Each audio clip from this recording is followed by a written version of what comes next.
tout au long de ce mois de juillet et de ce mois d'août, le site L'Équipe va vous faire vivre en vidéo les mouvements qui vont se réaliser, ceux qui coincent un peu et ceux dont on va parler de plus en plus.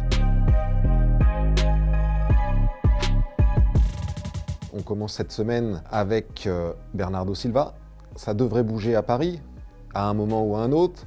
Il n'y a pas encore de vraies négociations entre le Paris Saint-Germain et Manchester City au sujet d'un transfert de Bernardo Silva. Mais il est clair qu'après avoir recruté 6 joueurs déjà, le Paris Saint-Germain entend passer dans une seconde phase de son mercato avec des joueurs d'envergure, des joueurs offensifs d'envergure, et Bernardo Silva est au sommet de cette liste. Alors, c'est pas parce que le PSG le veut et que Bernardo Silva veut aller au PSG, parce que Bernardo Silva souhaite aller au PSG, que ça va se faire. Il ne faut pas oublier que Bernardo Silva est sous contrat encore pendant 2 ans à Manchester City, que Manchester City est propriété d'Abu Dhabi et qu'Abu Dhabi et le Qatar sont des rivaux qui ne se supportent pas beaucoup. Donc il n'y a jamais eu de mouvement encore d'un club à l'autre.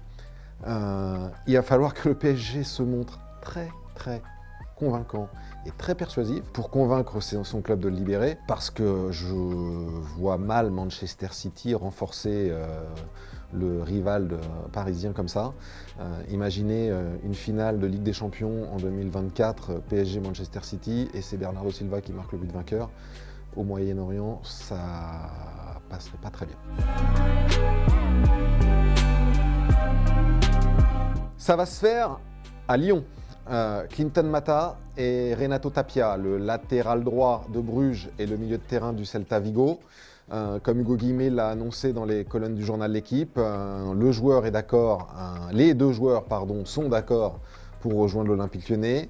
Bruges et Vigo sont tombés d'accord avec l'Olympique Lyonnais également pour un montant de transfert de 5 millions d'euros chacun. Maintenant, il faut attendre que la DNCG valide ces transferts. On sait que l'OL est sous le contrôle de l'instance française. A priori, la tendance est plutôt à l'optimiste. Et sous 3-4 jours, ça devrait être les 2 prochaines recrues de l'Olympique Lyonnais. Ça coince en ce moment un petit peu pour Jonathan David. Alors, est-ce que ça va coincer longtemps ? Ça, on ne sait pas. Pourquoi ça coince pour Jonathan David, qui est toujours sous contrat avec le LOSC ?